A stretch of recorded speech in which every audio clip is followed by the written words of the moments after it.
कहानी की शुरुआत होती है टोक्यो के अंडरग्राउंड एरिना में, जहाँ पे कई सारे अमीर लोग एक फाइट को देख करके बहुत ज्यादा एक्साइटेड थे, क्योंकि ये फाइट दो मॉन्स्टर्स के बीच में हो रही थी और इन दोनों मॉन्स्टर्स में से जब तक कोई एक मर ना जाए तब तक ये फाइट चलते रहेगी। और इन क्रीचर्स को बोला जाता है प्लेयर्स। इनको इस तरीके से बनाया गया है कि इनके अंदर खुद की कोई सोच नहीं है, यानी कि ना तो इनके अंदर किसी तरीके का इमोशंस है और ना ही ये कुछ सोचते हैं, बस ये आपस में लड़ते रहते हैं। और अमीर लोगों को इनकी फाइट देखना बहुत पसंद है। यही कारण है कि अमीर लोग इन पे पैसे भी लगाते हैं और अब ये पूरा एरिना एक गैम्बलिंग का अड्डा बन गया है। लेकिन एक रात एक बहुत अजीब चीज हुई, जब एक प्लेयर अपने कंटेनमेंट सेल में से बाहर आता है और बाहर आने के बाद वो सबसे पहले उसी साइंटिस्ट को मार देता है जो कि उस पर नजर रख रहा था। और फिर बाहर सबके सामने आ जाने के बाद ये प्लेयर दूसरे प्लेयर से लड़ता नहीं है, बल्कि उसको ये बोलता है कि यहाँ पे जितने भी लोग हैं उन सबकी जान ले लो। दूसरा प्लेयर उसकी बात सुनता भी है और वहाँ पे जितने भी अमीर लोग थे उन सबकी जान ले ली जाती है। इस हादसे के बाद कम से कम 13 प्लेयर्स इस जगह से भाग जाते हैं और नॉर्मल ह्यूमंस के बीच में जाकर के छुप जाते हैं। और इसी हादसे के दौरान हम एक साइंटिस्ट को देखते हैं जिसका नाम होता है कंजाकी, जो कि एक बच्चे को लेकर के यहाँ से भाग रहा था।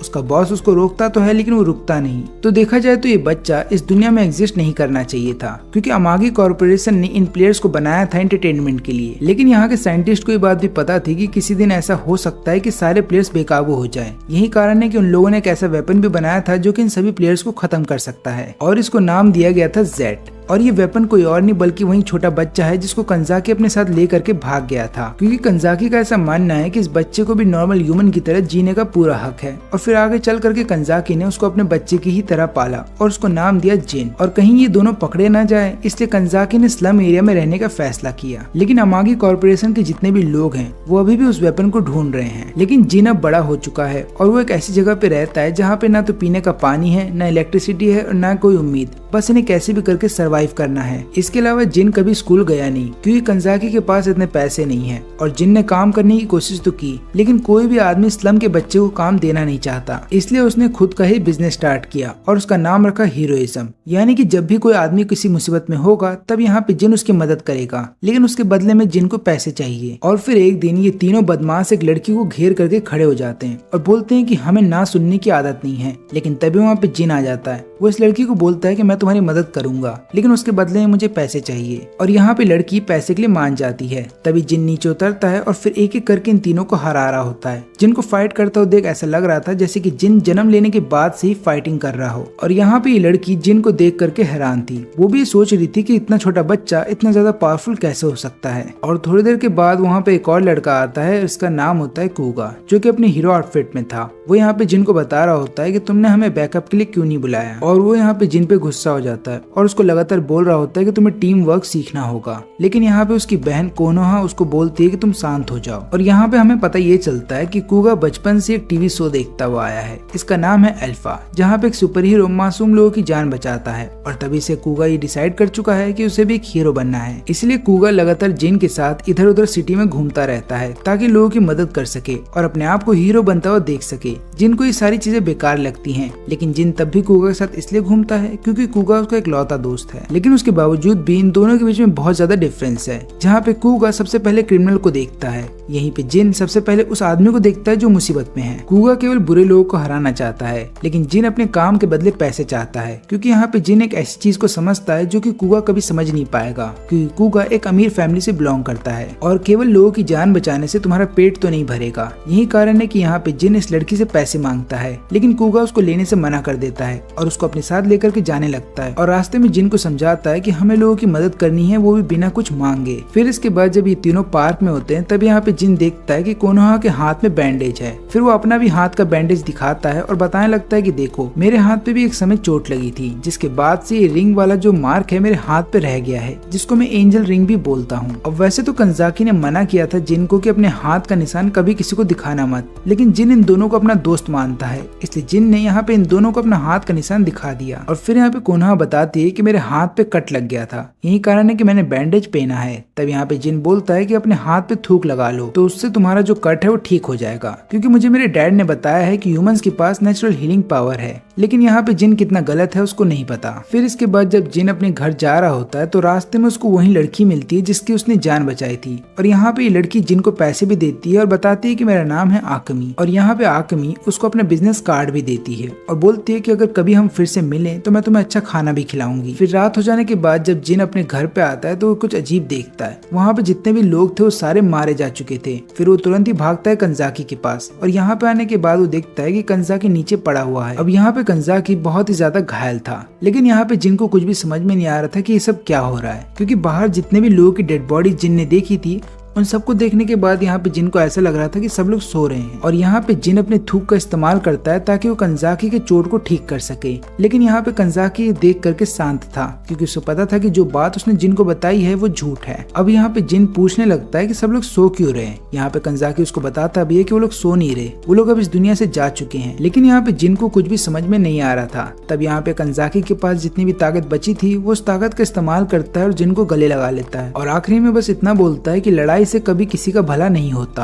और इतना बोलने के बाद वो मर जाता है। लेकिन यहाँ पे जिन को ऐसा लग रहा होता है कि उसके डैड बस थक गए हैं, इसलिए वो तुरंत ही अपने डैड को एक कार्ट के अंदर डालता है और भरी बरसात में उनको क्लिनिक लेकर के जाता है। लेकिन क्लिनिक का जो ओनर होता है वो उसकी मदद करने से मना कर देता है, क्योंकि यहाँ पे जिन के पास अच्छे खासे पैसे नहीं थे, इसलिए वो बोलता है कि अपने मरे हुए डैड को कहीं और लेकर के जाओ। फिर इसके बाद जिन अपने डैड को दूसरे क्लिनिक लेकर के जाने लगता है, और रास्ते में वो कई सारे घरों को देखता है। घर के अंदर जो खिड़की थी वहाँ से उसको दिखाई दे रहा होता है कि घर के अंदर रहने वाले लोग कितने खुश हैं, क्योंकि यहाँ पे सब लोग एक साथ बैठ के खाना खा रहे हैं और सभी लोग एक दूसरे की केयर करते हैं। लेकिन ये बातें यहाँ पे जिन को समझ में नहीं आ रही थी, क्योंकि कभी भी उसको इतना प्यार मिला ही नहीं। और फिर इसके बाद जिन यहाँ पे कुगा को कॉल करता है, और ये फोन भी कुगा ने ही जिन को दिया था। लेकिन यहाँ पे कुगा के फादर को पता चल गया था कि कुगा हीरो वाले काम कर रहा है, इसलिए वो तुरंत ही उसका फोन तोड़ देते हैं। और यहाँ पे जब कॉल कट जाती है तब जिन को ऐसा लग रहा होता है कि उसके जितने भी दोस्त हैं वो उसका साथ नहीं देंगे। लेकिन तभी यहाँ पे जिन को उस बिजनेस कार्ड के बारे में याद आता है जो कि अकीमी ने उसको दिया था। वो तुरंत ही यहाँ पे अकीमी से मिलने के लिए जाता है, और उसके बाद अकीमी उन दोनों को ले आती है हॉस्पिटल में। और यहाँ पे दो डिटेक्टिव भी आते हैं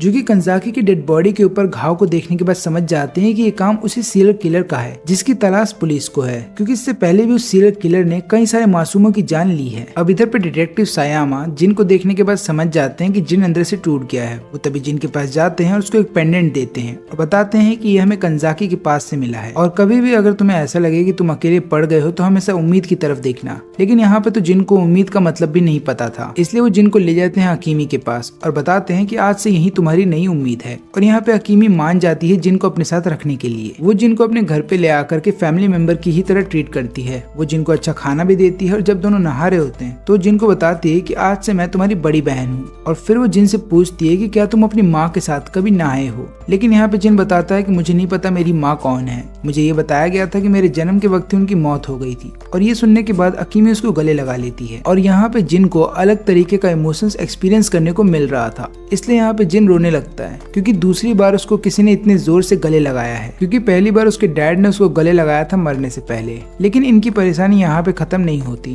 क्योंकि एक दिन जब ये दोनों कहीं जा रहे होते हैं तभी एक लंबी सी जीप यहाँ पे हकीमी के पेट के आर पार चली जाती है। और ये वही सीरियल किलर है जिसके बारे में डिटेक्टिव ने इन दोनों को बताया था। ये बेसिकली एक प्लेयर है जो कि छिपकली टाइप का मॉन्स्टर है, और ये अपनी जीप का इस्तेमाल करता है ब्लेड की तरह ताकि लोगों की जान ले सके। और यहाँ पे ये जो प्लेयर होता है ये बात रिवील करता है कि मैं जिन को कब से ढूंढ रहा था, और जिन को ढूंढने के लिए ही मैंने स्लम के सारे लोगों की जान ली थी। अब यहाँ पे जिन तुरंत ही हकीमी के सामने खड़ा हो जाता है ताकि हकीमी की जान बचा सके। लेकिन यहाँ पे जो प्लेयर होता है वो उसके सीने के आर पार अपना जीप पहुंचा देता है और उसके बाद उसको दूर फेंक देता है, और फिर वो जिन की तरफ बढ़ रहा होता है ताकि उसकी जान ली जा सके। लेकिन यहाँ पे बीच में हकीमी आ जाती है। हकीमी यहाँ पे उसको धक्का तो दे देती है, लेकिन इस चक्कर में उसके चेहरे पे कट लग जाता है। और फिर ये देखने के बाद यहाँ पे जिन को बहुत गुस्सा आता है।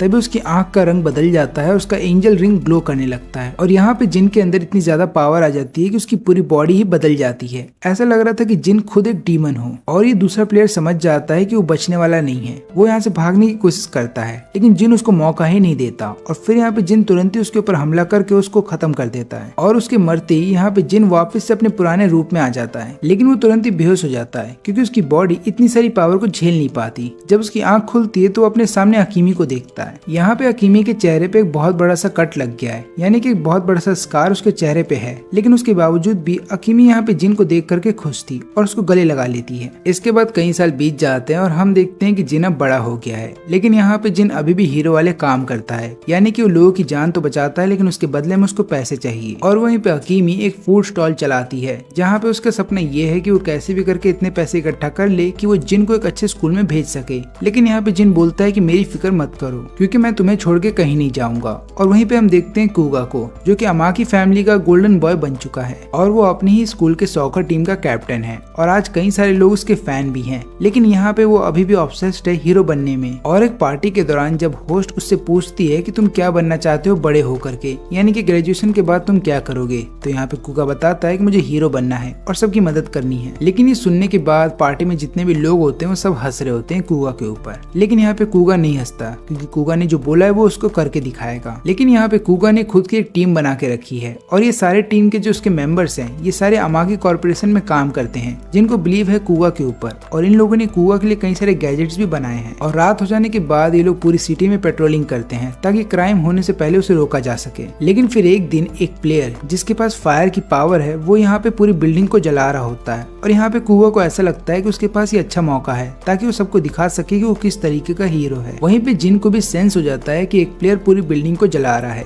तो इसलिए वो भी बिल्डिंग की तरफ जाने लगता है और फिर ये दोनों एक ही समय पे बिल्डिंग के अंदर आ जाते हैं। और बिल्डिंग के अंदर एक फैमिली फंसी हुई थी जहाँ पे माँ बेहोश हो गई थी और यहाँ पे कुगा पूरे रिस्क को कैलकुलेट करता है और बताता है कि हम केवल बच्चों को बचा सकते हैं। लेकिन यहाँ पे जिन उसकी बात नहीं सुनता, वो बोलता है कि मैं सबको बचाऊंगा। फिर उसके बाद वो उन तीनों को बेड के ऊपर डाल देता है और बोलता है कि बेड को टाइटली पकड़े रखना। और उसके बाद वो पूरे बेड को नीचे धकेल देता है दूसरे फ्लोर पे, क्योंकि यहाँ पे जिन को पता था कि ये फ्लोर कभी भी गिर सकता है। अब यहाँ पे कुगा को लगता है कि शायद उसकी कैलकुलेशन सही थी और वो यहाँ पे जिन को बोलता भी है कि मैंने तुम्हें पहले ही बोला था ना कि हम सबको नहीं बचा पाएंगे, तो तुम मेरी बात क्यों नहीं सुनते। लेकिन यहाँ पे जिन बताता है कि मेरी विल पावर कहती है कि हम सबको बचा लेंगे। और इसके बाद जब जिन नीचे आता है तो देखता है कि यहाँ पे पूरी फैमिली को उसने बचा लिया है। लेकिन अभी जिन का काम पूरा नहीं हुआ क्योंकि प्लेयर अभी भी बिल्डिंग के अंदर है। लेकिन यहाँ पे प्रॉब्लम ये भी है कि जिन अभी ट्रांसफॉर्म नहीं हो सकता क्योंकि जो एक्टिवेशन गम है वो घर पे ही भूल आया है। ये एक ऐसा गम है जो कि अमागी कॉर्पोरेशन ने जिन के लिए बनाया था ताकि जिन यहाँ पे अपनी मर्जी से ट्रांसफॉर्म हो सके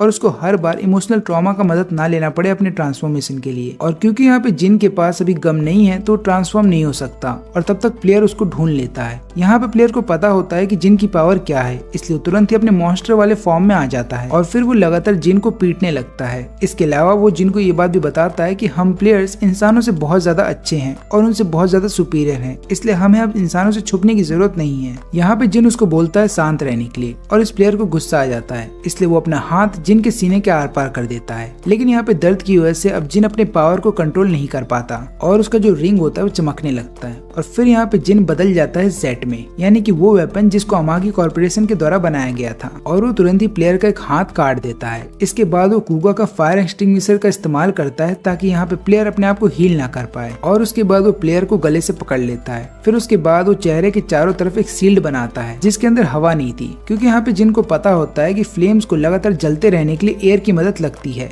इसलिए वो शील्ड के अंदर से सारी हवा निकाल देता है और यहाँ पे प्लेयर सांस नहीं ले पाता और उसकी मौत हो जाती है। लेकिन यहाँ पे जिन का दिल काम करना बंद कर देता है और वो जब नीचे गिर रहा होता है तभी उसका जो पेंडेंट होता है वो उसके गले में से निकल करके नीचे गिर जाता है। अब यहाँ पे जिन की हालत इसलिए हुई है क्योंकि उसका जो ट्रांसफॉर्मेशन था वो इनकम्प्लीट था और उसकी बॉडी उसको झेल नहीं पाई। अब यहाँ पे कोनोहा ये सब देख लेती है, वो तुरंत ही उसका पेंडेंट उठाती है और उसकी तरफ जा रही होती है। लेकिन यहाँ पे फायर फाइटर उसको ऐसा करने से रोक देते हैं और यहाँ पे जिन को तुरंत ही हॉस्पिटल भेज दिया जाता है। इधर पे प्रेस मीटिंग के दौरान हम लोग देखते हैं कि यहाँ पे हर कोई कुगा की तारीफ कर रहा होता है क्योंकि हर किसी को लग रहा होता है कि कुगा ने फैमिली को बचाया था। यहाँ पे उसके फादर कुगा की तारीफ भी कर रहे होते हैं सबके सामने और ऊपर से अपनी ही कंपनी के जो गैजेट्स होते हैं उनकी भी तारीफ कर रहे होते हैं ताकि फ्री में प्रमोशन हो जाए। लेकिन यहाँ पे कुगा को सच्चाई पता थी कि फैमिली को जिन ने बचाया था, लेकिन उसके फादर ने ही उसको बोला था चुप रहने के लिए। और यहाँ पे कुगा के ग्रैंडफादर को भी पता चल जाता है जिन के बारे में। ग्रैंडफादर ने ही ये पूरी कंपनी स्टार्ट की थी और प्लेयर्स को बनाया था और इसके अलावा उन्होंने ही उस वेपन को बनाया था जिसको ले करके गंजाकी भाग गया था। और फिर वो अपने आदमियों को बोलते हैं कि जिन को ठीक करो। अब यहाँ पे जैसे ही जिन को होश आता है वो अपने सामने देखता है एक मॉन्स्टर जिसने की अकीमी को पकड़ के रखा था और ये देखने के बाद जिन को बहुत गुस्सा आ जाता है। उसका रिंग फिर से चमकने लगता है और यहाँ पे जिन गुस्से में इतना ज्यादा पागल हो जाता है कि वो अपनी बॉडी को फिर से ट्रांसफॉर्म कर देता है जेड के अंदर और यहाँ पे चिल्लाते हुए बोलता है कि अकीमी को जाने दो और वो तुरंत यहाँ पे मॉन्स्टर के ऊपर हमला कर देता है, जिसके बाद मॉन्स्टर एक दरवाजे को तोड़ता हुआ एक दूसरे रूम में आ जाता है। अब यहाँ पे जिन लगातार उसके ऊपर हमला तो कर रहा होता है, लेकिन यहाँ पे सबको पता होता है कि जिन का जो ट्रांसफॉर्मेशन होता है वो अभी कंप्लीट नहीं है।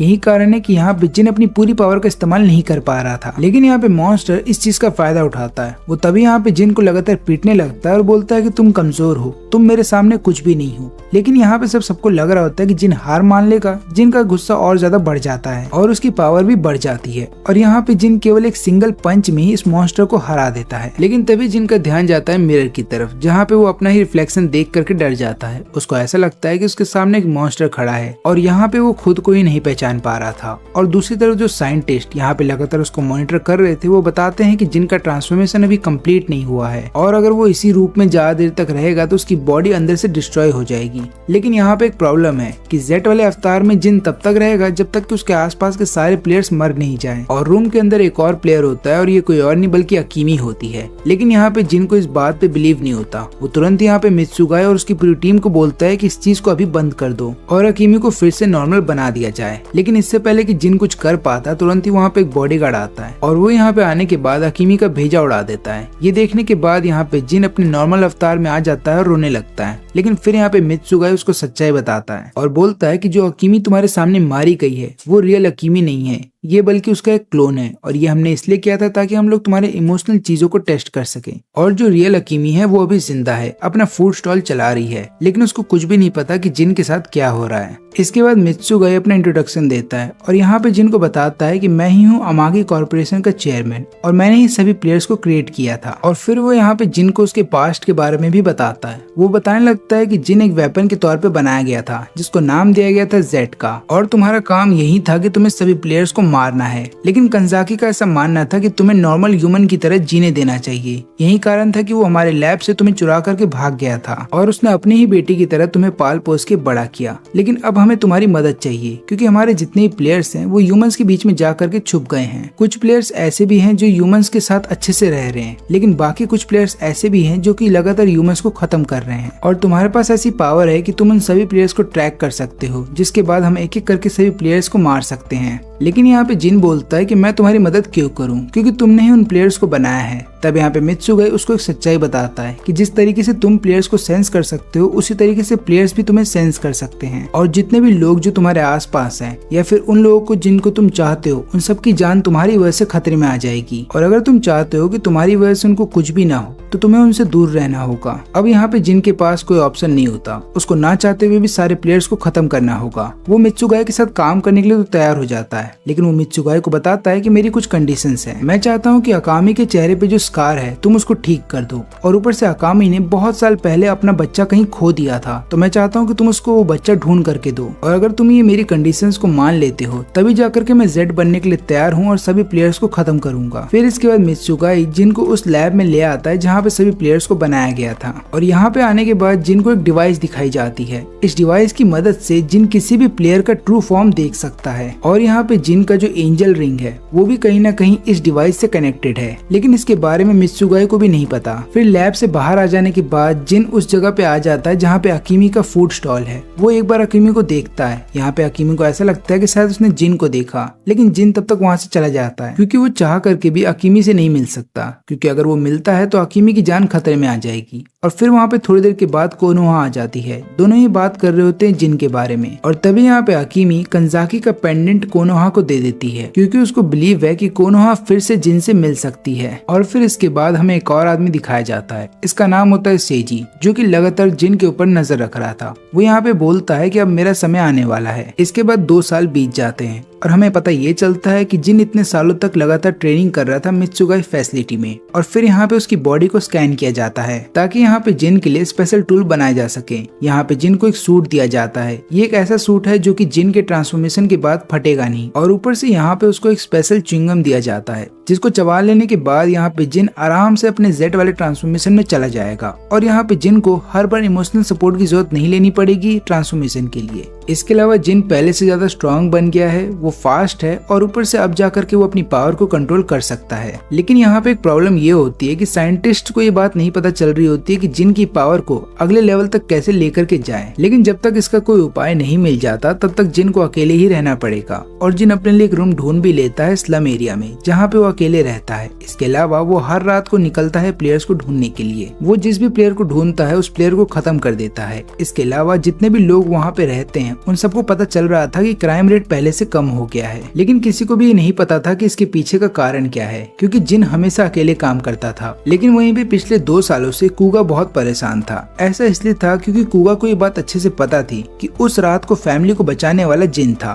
वो नहीं। और यही गिल्ट उसको अंदर से खाए जा रही थी। उसको ऐसा लग रहा था कि उसको जिन से मिल करके माफी मांगनी चाहिए और सबको सच्चाई बतानी चाहिए कि उस रात फैमिली को किसने बचाया था। लेकिन वहीं पे उसका असिस्टेंट हयामी उसको बताता है कि हम लोग छुपके से एक सीक्रेट प्रोजेक्ट पे काम कर रहे थे और हम लोगों ने एक ऐसा परफॉर्मेंस इनहेंस सूट बनाया है जो कि आपके बहुत काम आ सकता है। और ये सूट एकदम वैसा ही बनाया गया है जैसा आपका फेवरेट टीवी चैनल था, यानी कि अल्फा टीवी चैनल को देख करके ही ये सूट बनाया गया है। और इस सूट के अंदर अमागी कॉर्पोरेशन की टेक्नोलॉजी इस्तेमाल की गई है। जो भी व्यक्ति इस सूट को पहनेगा उसके पास पावर तो आएगी, लेकिन इसके अलावा स्पीड और उसकी स्ट्रेंथ भी बढ़ जाएगी और ऊपर से उसका कॉम्बैट एबिलिटी भी बढ़ जाएगा। कुगा जब सूट के प्रोटोटाइप को देखता है तो उसको देख लेने के बाद वो रोने लगता है। ऐसा इसलिए होता है क्योंकि कुगा का ये बचपन का सपना था जो कि अब पूरा होने वाला है और उसको सबके सामने अपने आप को साबित करना है। लेकिन यहाँ पे कोई और भी है जो कि लगातार कुगा के ऊपर नजर रख रहा था। यहाँ पे ये बूढ़ा आदमी जिसका नाम है जीरो, और जीरो यहाँ पे नफरत करता है अमागी फैमिली से। ऐसा इसलिए है क्योंकि कुगा के जो फादर हैं जिनका नाम है सुजू, उन्होंने मरने के लिए छोड़ दिया था जीरो को। होता यूं है कि जब एक्सपेरिमेंट फेल हो गए थे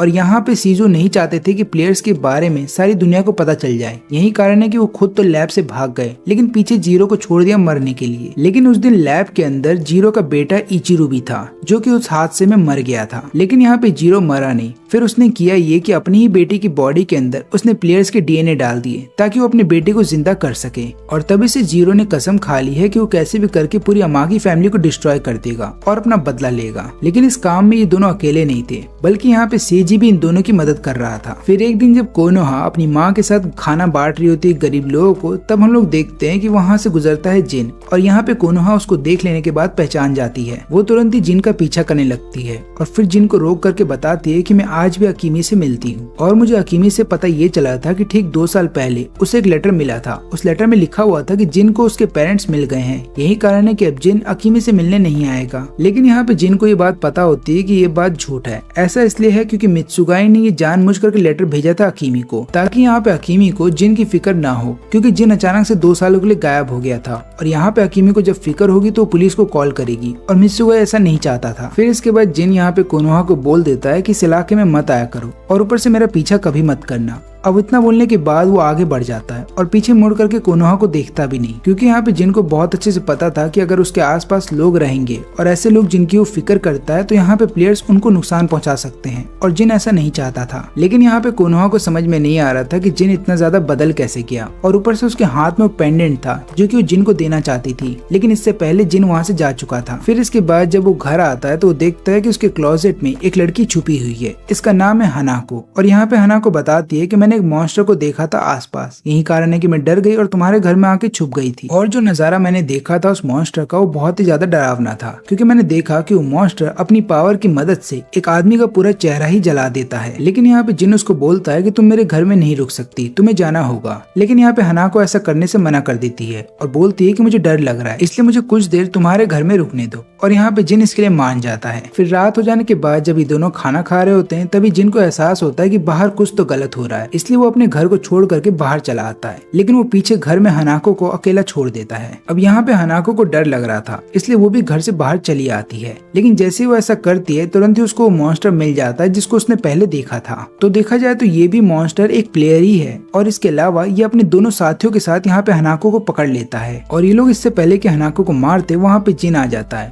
जिन यहाँ पे हनाको से बोलता है कि मैं तुम्हारी जान तो बचाऊंगा लेकिन उसके बदले में मुझे पैसे चाहिए, और यहाँ पे हनाको इसके लिए मान जाती है क्योंकि उसके पास कोई चॉइस ही नहीं है। लेकिन यहाँ पे एक प्लेयर जाता है जिन के पास और उसको बोलता है कि तुम तो बहुत ही कमजोर हो, लेकिन यहाँ पे जिन केवल एक ही पंच में उसको नीचे गिरा देता है। लेकिन वहीं पे दूसरी तरफ एक प्लेयर अपने मॉन्स्टर वाले फॉर्म में आ जाता है और वो हमला कर देता है जिन के ऊपर। लेकिन यहाँ पे जिन ट्रांसफॉर्म नहीं हो सकता क्योंकि वो अपना गम घर पे ही भूल आया है और बिना एक्टिवेशन गम के यहाँ पे जिन ट्रांसफॉर्म नहीं हो पाएगा। लेकिन इस बात का फायदा मॉन्स्टर उठाता है, वो लगातार यहाँ पे जिन को मार रहा होता है और यहाँ पे जो उसकी बॉडी के अंदर से टॉक्सिक गैसेस निकल रही होती हैं उनकी वजह से यहाँ पे जिन की बॉडी मेल्ट हो रही थी और अब लगातार पिटने की वजह से ऐसा लग रहा था कि जिन यहाँ पे मर जाएगा अगर उसे कोई भी मदद नहीं मिली। और तभी उसका रिंग चमकने लगता है जिसके बाद वो ट्रांसफॉर्म हो जाता है जेट में और यहाँ पे पावर मिल जाने के बाद वो आराम से उस प्लेयर को खत्म कर देता है। लेकिन वो प्लेयर खत्म होता नहीं बल्कि वो प्लेयर एक छोटे से बग का रूप ले लेता है और वहाँ से भाग जाता है। और यहाँ पे जिन की बॉडी अभी भी मेल्ट हो रही थी। इसका मतलब ये है कि जिन को कैसे भी करके उस प्लेयर को ढूंढना होगा और उसको खत्म करना होगा, नहीं तो उसकी पूरी बॉडी मेल्ट हो जाएगी। और तभी वहाँ पे स्वीपर आ जाता है जो कि प्लेयर्स की एक कम्युनिटी जिसका नाम है इविल उसके लिए काम करता है और इसका काम ये है कि ये उन सभी प्लेयर्स को खत्म कर देगा जितने भी प्लेयर्स ह्यूमंस के ऊपर हमला करते हैं, क्योंकि प्लेयर्स का ये रूल है कि उन्हें ह्यूमंस के ऊपर हमला नहीं करना है। और ये फिर चला जाता है उस प्लेयर को खत्म करने के लिए और जैसे ही वो प्लेयर खत्म हो जाता है यहाँ पे जिन बच जाता है। फिर इसके बाद ये अपनी स्वॉर्ड की मदद से यहाँ पे जिन को टच करता है। अब इसको ऐसा लगता है कि जिन भी एक प्लेयर है इसलिए जिन खत्म हो जाएगा, लेकिन ऐसा नहीं होता। यहाँ पे जिन बच जाता है क्योंकि उसको नहीं पता कि जिन एक प्लेयर नहीं है,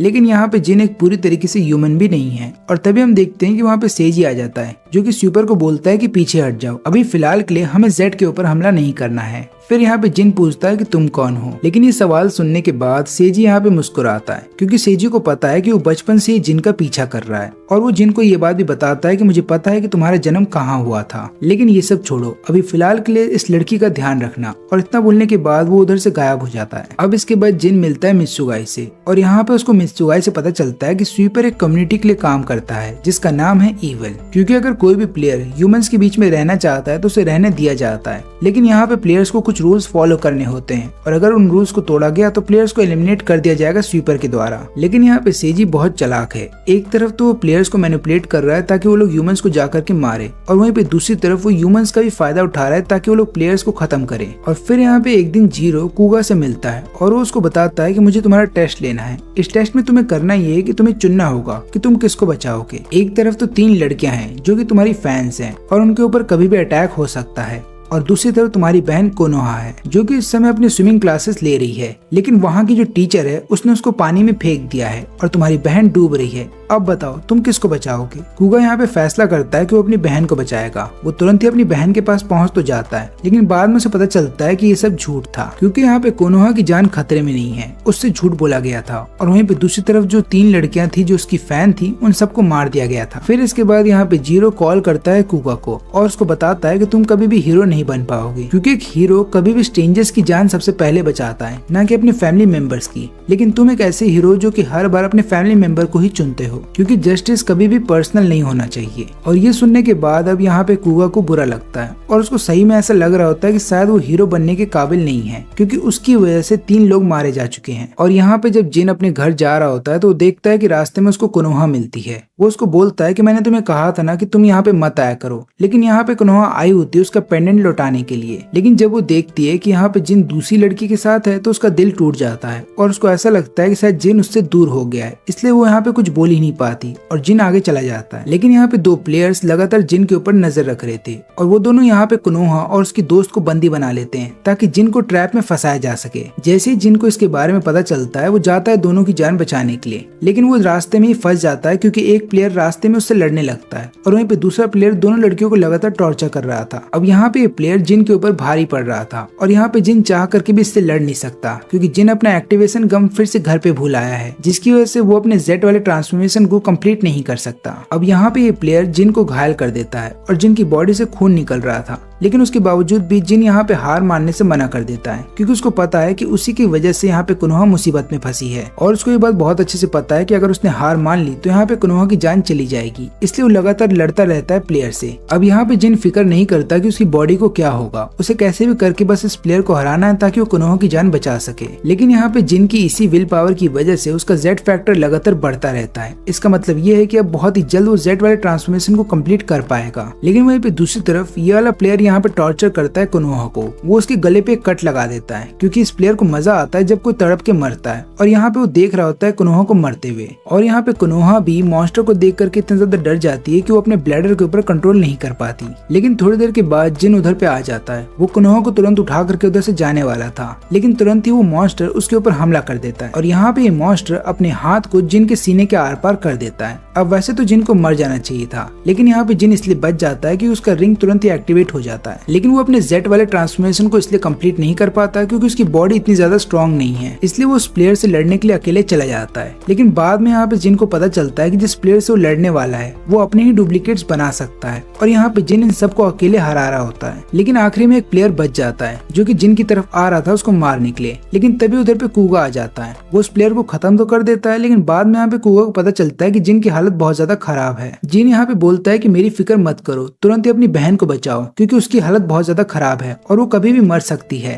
और यहाँ पे कूगा के पास भी दो ऑप्शन थे, या तो वो अपनी बहन की जान बचाता नहीं तो जिन की, और उसका असिस्टेंट बोलता है कि अपनी बहन को ले करके उधर से भागो क्योंकि बाहर और भी मॉन्स्टर्स हैं जो कि नॉर्मल इंसानों के ऊपर हमला करने वाले हैं। इसलिए यहाँ पे कूगा अपनी बहन को ले करके वहाँ से जाने लगता है, और फिर यहाँ पे ये सारे लोग चले आते हैं जो कि जिन के आसपास रहते हैं। वो लोग यहाँ पे जिन को बोलते हैं कि तुम यहाँ पे आराम करो, बाकी मॉन्स्टर से हम लोग लड़ लेंगे। लेकिन जब वो लोग मॉन्स्टर के सामने आते हैं तो यहाँ पे सब लोग डर रहे थे, इसलिए यहाँ पे कूगा आ जाता है ताकि इन सबकी मदद कर सके। और वहीं पे सेजी चला जाता है जिन के पास। वो यहाँ पे जिन को बताता है कि मैं जानता हूँ कि तुम हर बार जेट वाले ट्रांसफॉर्मेशन को कंप्लीट करने के लिए अपनी बॉडी को तब तक तकलीफ पहुंचाते हो जब तक तुम मरने वाले ना हो, लेकिन ये पूरा सच नहीं है क्योंकि तुम अब एक नए लेवल पे आ चुके हो जहाँ पे तुम अपनी बॉडी को बिना तकलीफ पहुंचाए जेट वाले ट्रांसफॉर्मेशन को कंप्लीट कर सकते हो। और फिर यहाँ पे सेजी एक टुकड़ा निकालता है रिंग ऑफ एक्सपोजर का और बताता है कि रिंग ऑफ एक्सपोजर को तुम तो जानती होगी, जिसके सामने अगर कोई भी प्लेयर आएगा तो वो अपने नॉर्मल वाले अवतार को छोड़ देगा और बाद में मॉन्स्टर में बदल जाएगा। और इसी टुकड़े को वो यहाँ पे जिन की बॉडी के अंदर गाड़ देता है, और ऐसा होने के बाद जिन को यहाँ पे बहुत दर्द होता है। लेकिन थोड़ी देर के बाद जिन की पावर बहुत ज्यादा बढ़ जाती है। ये पावर इतनी ज्यादा होती है कि आसपास में रहने वाले जितने भी मॉन्स्टर्स होते हैं उन सबको यहाँ पे जिन की पावर महसूस हो रही थी, और इसके अलावा आसपास की जितनी भी बिल्डिंग्स थी वो सारी डिस्ट्रॉय हो जाती है। और अब जाकर के जिन अपने फुल पावर में है। यहाँ पे हम लोग देखते हैं कि जिन की पहली वाली बॉडी व्हाइट कलर की थी, लेकिन इस बार रेड कलर की थी, और ऊपर से उसके हॉर्न्स पहले से ज्यादा बड़े हो गए थे। कई लोग यहाँ पे जिन को देख करके डर रहे थे, लेकिन वहीं पे सेजी मुस्कुरा रहा था।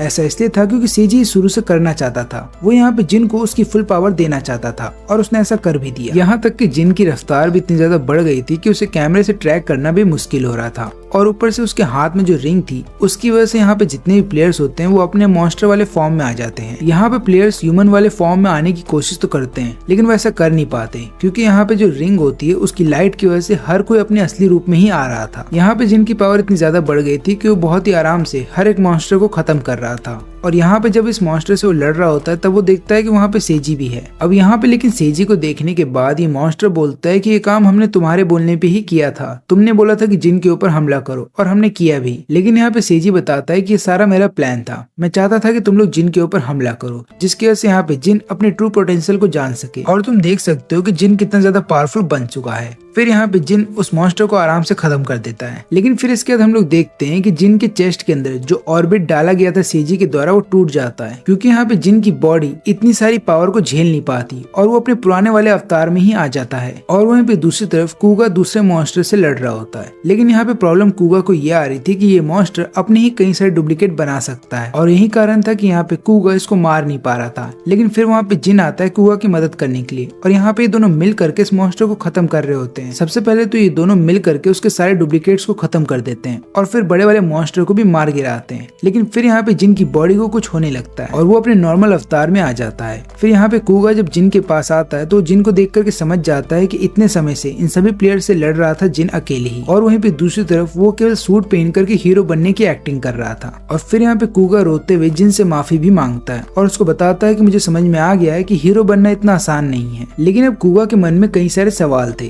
तब मित्सुगाई उसको अपने लैब में लेकर के आता है और उसको पूरी हिस्ट्री बताता है। वो बताता है कि प्लेयर्स कहाँ से आए थे, एरिना के बारे में बताता है और जेट के बारे में भी बताता है, और इसके अलावा अमागी कॉर्पोरेशन के जितने भी डार्क सीक्रेट्स थे इनके बारे में भी यहाँ पे कूगा को पता चलता है। और पूरी सच्चाई सुनने के बाद यहाँ पे कूगा अपनी फैमिली पे गुस्सा भी करता लगता है और इसके अलावा उसको शर्म भी आती है और वो बोलता है कि आप लोग कितना नीचे गिर सकते हैं बिजनेस को बढ़ाने के लिए। लेकिन वहीं पे कुगा एक्साइटेड भी था क्योंकि उसे पता था कि प्लेयर्स अभी भी इंसानों के बीच में हैं। तो वो यहाँ पे जिन से मिलता है और उसको बताता है कि हम दोनों पार्टनर्स बन सकते हैं और मिल करके सभी प्लेयर्स को खत्म कर सकते हैं। सोचो इसमें कितना मजा आएगा क्योंकि हम दोनों बचपन की तरह फिर एक साथ मिल करके काम करेंगे। लेकिन यहाँ पे जिन उसको बोलता है चुप रहने के लिए और उसको बताता है कि हम दोनों टीम की तरह काम नहीं कर सकते। लेकिन फिर यहाँ पे कुगा उसको एक ड्राइंग दिखाता है और उसको बताता है कि तुम्हारा जो रेड वाला अवतार था वो बहुत ही अच्छा लगा मेरे को, हम तुम्हें जेटमैन बुलाएंगे। लेकिन यहाँ पे जिन बोलता है कि ये बात किसी को मत बताना और ऊपर से प्लेयर्स को खत्म करना कोई गेम का पार्ट नहीं है, हमारी जान भी जा सकती है। फिर इसके बाद जब कोनोहा को होश आता है तो वो यहाँ पे इन दोनों से पूछती है कि मुझे बताओ मॉन्स्टर्स के बारे में,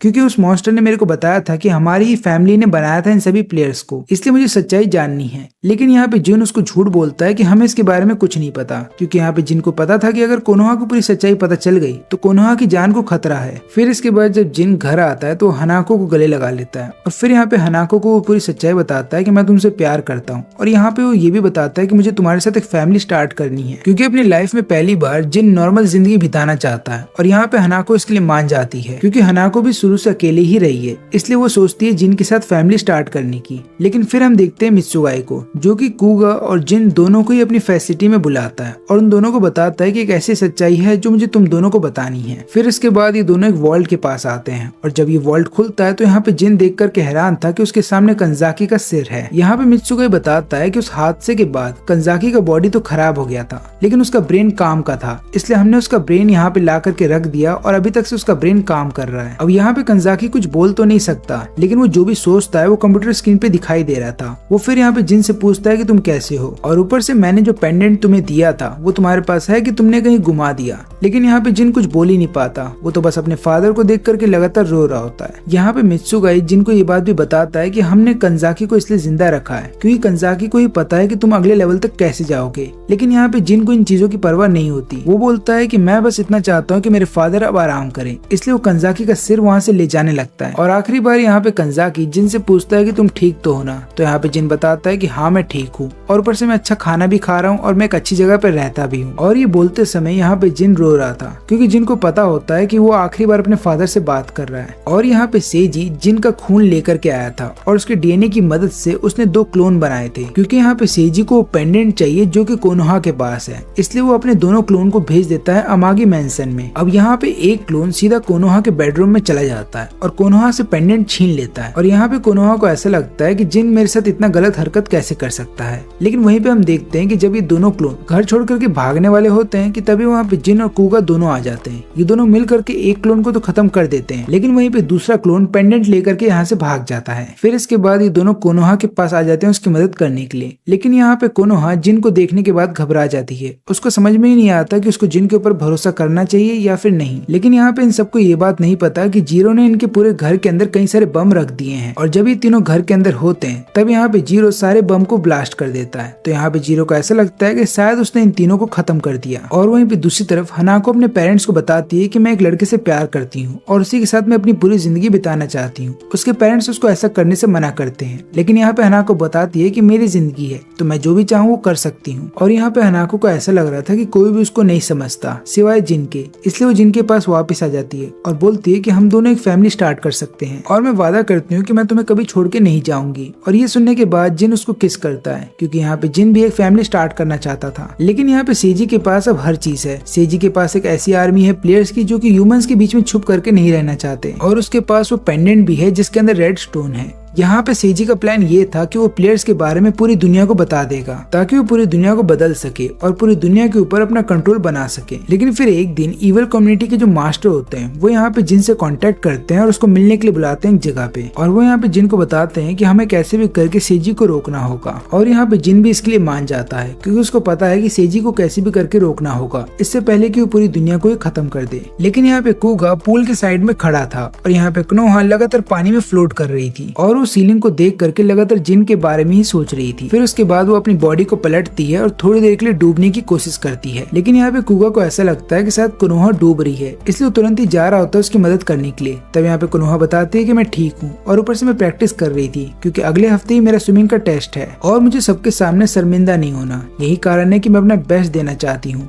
और ये सुनने के बाद कुगा चुप हो जाता है और थोड़ी देर के लिए सोच रहा होता है कि मेरी बहन क्या बोल रही है। फिर वो यहाँ पे अपनी बहन को रोकता है और उसको बताता है कि मेरी नजर में जस्टिस वो है कि जब मैं किसी क्रिमिनल को पकड़ लूं और उसके बाद लोग मेरे नाम की जय जयकार लगाएं, क्योंकि मैं क्रिमिनल्स को इसलिए पकड़ना चाहता हूँ ताकि लोग मेरे फैन बन जाए। एक बार ये बात तुमने ही मुझसे बोली थी, लेकिन मैं वादा करता हूँ कि मैं अब वो वाला हीरो नहीं बनूंगा, बल्कि मैं एक ऐसा हीरो बनूंगा जो कि बदले में कुछ भी नहीं चाहता। ये सुनने के बाद कोनोहा स्माइल करती है और वहाँ से चली जाती है। तब यहाँ पे कुगा समझ जाता है कि उसकी बहन को अभी भी उस पर भरोसा नहीं है, इसलिए यहाँ पे कुगा डिसाइड करता है कि वो एक ऐसा हीरो बन के रहेगा जिस हीरो को वो बचपन में देखा करता था टीवी के ऊपर। इसके बाद वो चला जाता है अपनी टीम के पास और उनको बता रहा होता है कि मेरे को सूट के अंदर क्या क्या चेंजेस चाहिए। लेकिन तभी उसका एक टीम का मेंबर आकर के उसको बताता है कि कोनोहा का कुछ पता नहीं चल रहा, ऐसा लग रहा है वो गायब हो गई है। लेकिन फिर यहाँ पे जीरो कॉन्टेक्ट करता है कुगा को और उसको बताता है कि मुझे पता है तुम्हारी बहन कहाँ पे है, मैं उसकी लोकेशन तुम्हें बता सकता हूँ। और यहाँ पे कुगा डिसाइड करता है कि वो उस लोकेशन पे जाएगा। लेकिन यहाँ पे हायामी बताता है कि हम जीरो की बात पे पूरी तरीके से भरोसा नहीं कर सकते, हो सकता है वो तुम्हें फंसाने की कोशिश कर रहा हो। कुगा यहाँ पे बताता है कि मेरे को इस चीज के बारे में पता है, लेकिन मुझे कैसे भी करके कोनोहा को ढूंढना होगा और उसके बारे में कोई भी अगर लीड है तो मेरे को वहाँ जाकर के चेक तो करना ही होगा। लेकिन इसके बाद कुगा यहाँ पे जिन को कॉल करता है और सारी बात बता देता है। वो बोलता है कि कोनोहा कहीं गायब हो गई है और मैं उधर जा रहा हूँ जिधर पे वो मिल सकती है। इसके बाद यहाँ पे जिन हनाको को बोलता है कि मुझे किसी काम से बाहर जाना होगा और आने के बाद मैं तुम्हें सारी बात बता दूंगा। लेकिन इधर पे कुगा एक पार्किंग लॉट में आता है क्योंकि यहाँ पे जीरो ने उसको बुलाया था और जब वो जीरो से मिलता है तो यहाँ पे जीरो बताता है कि तुम्हें मेरे साथ चलना होगा, उसके बाद ही मैं तुम्हारी बहन तक तुम्हें पहुंचा पाऊंगा। यहाँ पे कुगा कार में तो बैठ जाता है, लेकिन वहीं पे दूसरी तरफ उसकी टीम लगातार उसको ट्रैक कर रही थी और यहाँ पे उसकी टीम भी पीछा करने लगती है जीरो का। लेकिन यहाँ पे जीरो कार में बैठने के बाद कुगा को बताता है कि मुझे तुम्हारा एक टेस्ट लेना है। लेकिन यहाँ पे कुगा कोई टेस्ट नहीं देने वाला था, वो बोलता है कि मुझे बस मेरी बहन चाहिए। और जैसे ही गाड़ी रेड सिग्नल पे रुकती है यहाँ पे जीरो तुरंत ही उसके चेहरे पे एक स्प्रे मार देता है, जिसके बाद यहाँ पे कुगा को कुछ दिखाई नहीं देता और थोड़ी देर के बाद वो बेहोश हो जाता है। अब यहाँ पे कुगा की टीम का सिग्नल भी लॉस हो रहा था, जिसके बाद वो कुगा को ट्रैक नहीं कर पाते। वो लोग तुरंत यहाँ पे हायामी को बोलते हैं कि सिग्नल का क्या हुआ, लेकिन यहाँ पे हायामी बोलता है कि मुझे थोड़ा सा टाइम दो क्योंकि सिग्नल किसी वजह से जैम हो रहा है। लेकिन असल बात तो ये थी कि हायामी ने ही जानबूझ करके सिग्नल को वीक किया था क्योंकि वो नहीं चाहता था कि कोई भी यहाँ पे कुगा को ट्रैक करे। यहाँ पे जब कुगा की आंख खुलती है तो उसका सिर थोड़ा सा दुखता है। फिर कुगा देखता है कि किसी ने माइक्रोफोन उसके कान में लगा दिया है और ऊपर से एक हथियार भी है उसके पास। फिर यहाँ पे जीरो उसके माइक्रोफोन से उससे बात करता है और उसको बताता है कि तुम्हारा नया टेस्ट यहीं पे होने वाला है और मैंने ही वो वेपन तुम्हें दिया है, लेकिन याद रहे कि यहाँ पे कोई भी सिग्नल नहीं है, इसलिए तुम किसी को भी अपनी मदद के लिए नहीं बुला पाओगे और तुम्हें ये टेस्ट अकेले ही देना होगा। इसके बाद कुगा रूम से बाहर आ जाता है कॉरिडोर में और वो दूसरे रूम में चला जाता है। यहाँ पे वो देखता है कि चारों तरफ केवल लड़कियां हैं और वो अपना वेपन छुपा देता है। और फिर यहाँ पे जीरो बताता है कि मैंने ही इन सभी लड़कियों को किडनैप किया था क्योंकि ये सारी तुम्हारी फैंस हैं, लेकिन इन्हें नहीं पता कि किडनैप हो गई हैं। अब तुम्हारे पास दो ऑप्शन है, या तो तुम इन सब की जान बचाओ नहीं तो अपनी बहन को ढूंढो। लेकिन याद रहे कि पिछले टेस्ट में तुमने क्या किया था, तुमने अपनी बहन को बचाना सही समझा था, जिसके बाद 3 लोग मारे गए थे, तो इस बार तुम क्या करोगे। लेकिन यहाँ पे सारी लड़कियां कुगा को देख करके खुश थी, उन्हें नहीं पता कि उनके साथ क्या होने वाला है। और यहाँ पे कुगा समझ जाता है कि उसकी पॉपुलैरिटी का फायदा यहाँ पे जीरो ने उठाया है, यही कारण है कि सारी लड़कियां यहाँ पे आ गई हैं। तभी एक लड़की यहाँ पे कुगा का ऑटोग्राफ मांगती है, लेकिन यहाँ पे कुगा उसको जवाब नहीं देता और बल्कि सीधा चला जाता है वॉशरूम में। और यहाँ पे कुगा लगातार अपने आप को मिरर में देख रहा था और अपने मुंह पे पानी मारता है। और यहाँ पे कुगा सोच रहा होता है कि उसे क्या करना चाहिए, या तो वो अपनी बहन को बचाने के लिए जाए, नहीं तो यहाँ पे वो सभी लड़कियों को बचाए, क्योंकि उसको ये बात अच्छे से पता है कि जीरो अपने टेस्ट को कंप्लीट करने के लिए किसी की भी जान ले सकता है। इसलिए यहाँ पे कुगा को अपनी बहन को तो ढूंढना ही होगा, लेकिन उसके अलावा उसको इन सभी लड़कियों की जान भी बचानी होगी। इसलिए वो तुरंत ही पीछे के दरवाजे से बाहर निकलता है ताकि यहाँ से निकलने का रास्ता ढूंढे। लेकिन वहाँ पे ऑलरेडी एक लड़की होती है और वो यहाँ पे कुगा को बताती है कि मुझे ऐसा लगता है कि ये जगह हमारे लिए सेफ नहीं है, क्योंकि यहाँ पे ना तो सिग्नल्स आ रहे हैं और यहाँ पे हमारे अलावा कोई भी नहीं है। फिर ये लड़की कुगा को अपने साथ लेकर के जाती है एक वॉल के पास और वॉल को पुश करके दिखाती है कि देखो यहाँ पे एक सीक्रेट दरवाजा है, हम दोनों यहाँ से बच करके भाग सकते हैं। लेकिन यहाँ पे फिर कुगा को याद आता है कि कैसे जिन ने उस पूरी फैमिली को बचाया था, इसलिए यहाँ पे कुगा बोलता है कि तुम यहाँ से चली जाओ और जाने के बाद सीधा पुलिस को कांटेक्ट करना ताकि यहाँ पे सभी लड़कियों की जान बच सके। और तब तक मैं जा रहा हूँ सभी लड़कियों के पास ताकि मैं उनको किसी और दरवाजे से बाहर लेकर के जा सकूं।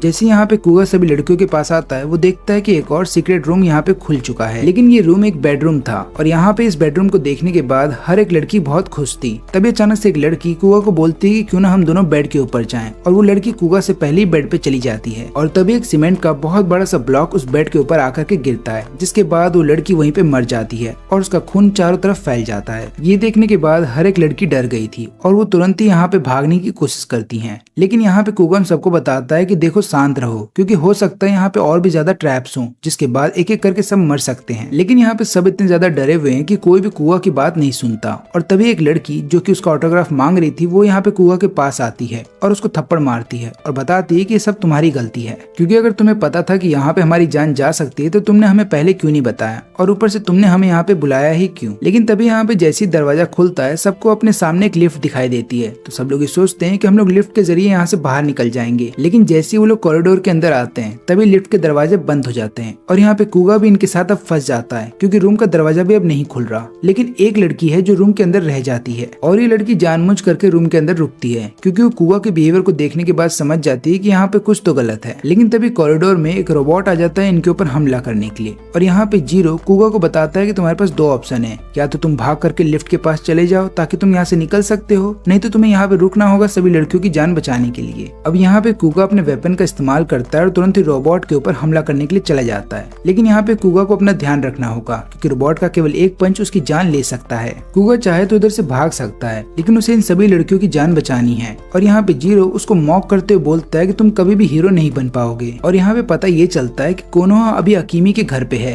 यहाँ पे अकीमी उसको बताती है कि अमागी कॉर्पोरेशन के लोग मेरे पास आए थे, उन्होंने मेरे को पैसे दिए थे और बोले थे कि मेरे चेहरे पे से स्कार हटा देंगे, लेकिन मैंने उनके सारे पैसे उन्हें लौटा दिए। लेकिन यहाँ पे कोनोहा उस लेटर को पढ़ रही थी जो कि जिन ने अकीमी को लिखा था, और उस लेटर को पढ़ने के बाद वो बोलती है कि यहाँ पे कुछ तो गड़बड़ है, क्योंकि मैं लगातार जिन से मिली हूँ लेकिन एक बार भी मैंने उसके पेरेंट्स को नहीं देखा। और ये बात सुनने के बाद यहाँ पे अकीमी को भी शक हो रहा होता है जिन के ऊपर। लेकिन वहीं पे शहर में जितने भी स्क्रीन होते हैं उन सब के ऊपर सेजी आ जाता है और यहाँ पे सेजी सबको बता रहा होता है कि तुम ह्यूमंस नहीं, हम जैसे प्लेयर्स या फिर मॉन्स्टर्स को बनाया, लेकिन उसके बाद तुमने हमें धोखा दिया और हमें अकेले छोड़ दिया मरने के लिए। तो देखा जाए तो तुम लोगों ने बस हमारा इस्तेमाल किया है, इसलिए अब जितने भी प्लेयर्स हैं वो सारे मेरी बात सुने। अब हमें डर के रहने की कोई जरूरत नहीं है, अब हम सब इंसानों के सामने आएंगे और इंसानों को खत्म करेंगे। लेकिन यहाँ पे सभी इंसानों को ऐसा लग रहा होता है कि सेजी यहाँ पे मजाक कर रहा है। लेकिन तभी यहाँ पे एक प्लेयर अपने असली रूप में आ जाता है और तुरंत ही इंसानों के ऊपर हमला कर देता है। और देखते ही देखते जितने भी मॉन्स्टर्स होते हैं जो कि इंसानों के बीच में रह रहे थे नॉर्मल ह्यूमन बन करके, वो अपने असली रूप में आ जाते हैं और इंसानों को ही खत्म कर रहे थे।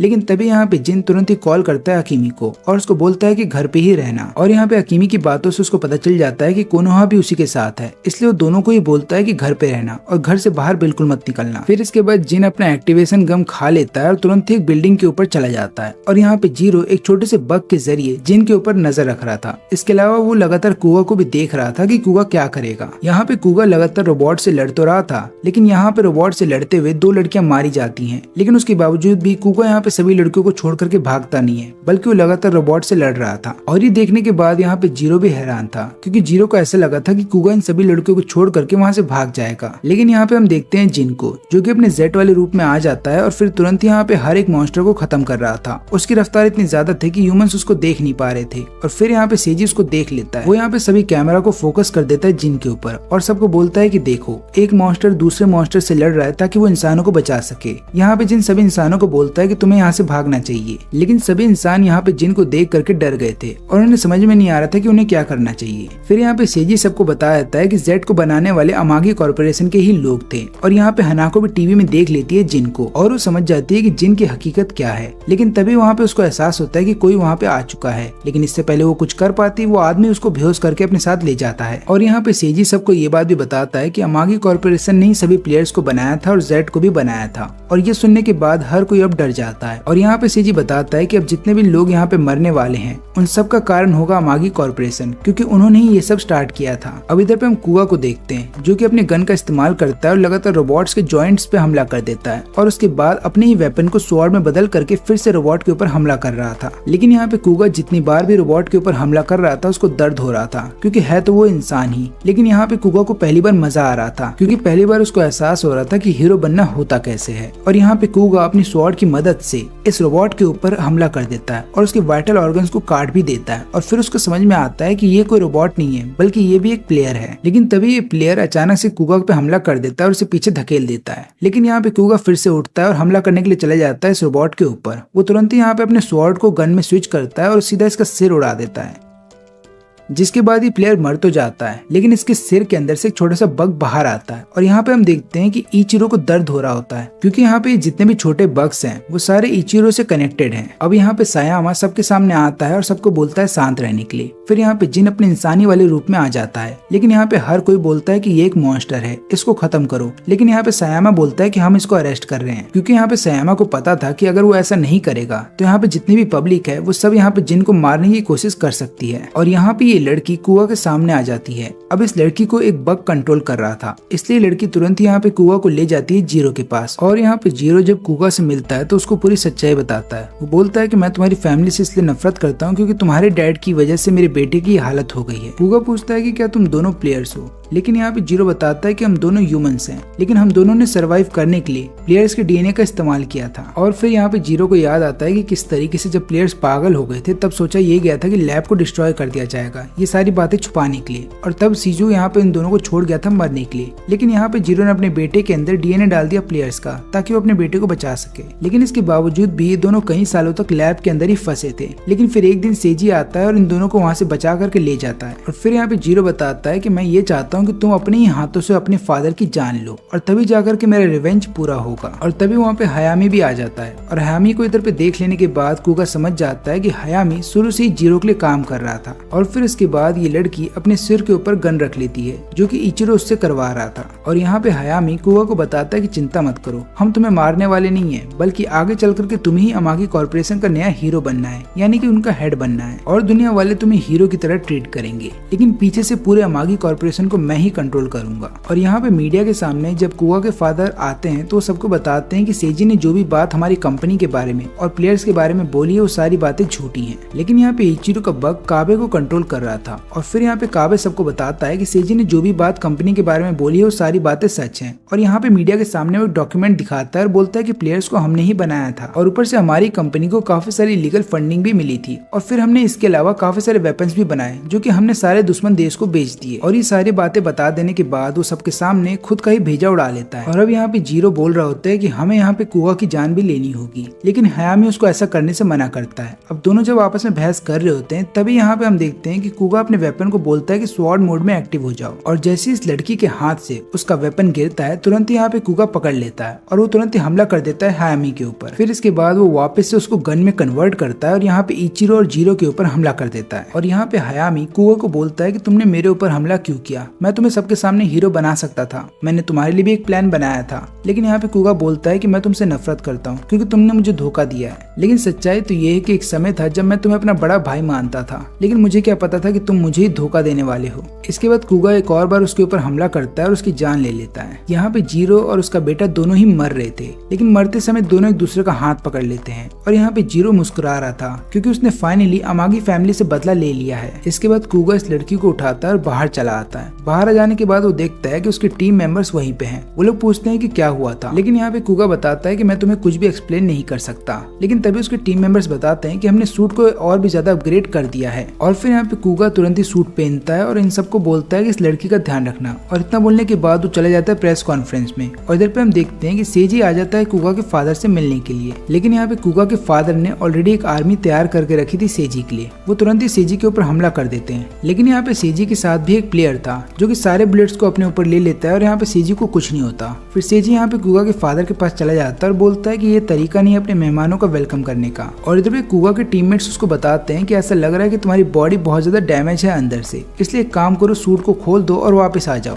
लेकिन यहाँ पे कुगा बोलता है कि नहीं, मुझे और पावर चाहिए। और यहाँ पे जिन भी आ जाता है सेजी से मिलने के लिए। वो यहाँ पे सेजी को समझाता है कि अपनी फाइट रोक दो यहीं पे। लेकिन यहाँ पे सेजी बोलता है कि तुम्हें हमारे बीच में इंटरप्ट नहीं करना चाहिए। और यहाँ पे फिर वो अचानक से लड़ने लगता है जिन से। लेकिन यहाँ पे सेजी की रफ्तार इतनी ज्यादा थी कि कोई भी उसको देख तक नहीं पा रहा था। और यहाँ पे सेजी बताता है कि तुम्हारी पावर इतनी ज्यादा नहीं है कि तुम मुझे हरा पाओ। और वो तुरंत ही यहाँ पे जिन के चेस्ट के ऊपर हमला कर देता है। वो अपना पूरा हाथ यहाँ पे जिन के चेस्ट के अंदर डाल देता है। और बाद में जो चीज उसको चाहिए थी वो चीज जब उसको मिल जाती है तो वो अपना हाथ निकाल लेता है। और बेसिकली ये वही चीज है जो कि सेजी ने बहुत पहले जिन की बॉडी के अंदर डाला था। अब ये पूरी तरीके से लाल हो चुका है और बिना इसके यहाँ पे जिन अपने रेड वाले फॉर्म में नहीं आ सकता। इसके बाद यहाँ पे सेजी एक सच्चाई बताता है जिन को। वो बोलने लगता है कि कंजाकी भले ही तुम्हें ह्यूमन की तरह रेस करना चाहता था और एक अच्छा इंसान बनाना चाहता था, लेकिन उसके बावजूद भी उसने तुम्हारी चेस्ट के अंदर इस रास्ते को खुला क्यों छोड़ा। ऐसा लग रहा है कि वो खुद भी तुम्हें एक बहुत बड़े से मॉन्स्टर में बदलता हुआ देखना चाहता था। वो देखना चाहता था कि तुम्हारी पावर कितनी है। लेकिन यहाँ पे जिन को बहुत ज्यादा दर्द हो रहा था। तब यहाँ पे सेजी बताता है कि देखो, अपनी व्हाइट वाले अवतार में तुम मुझे नहीं हरा सकते,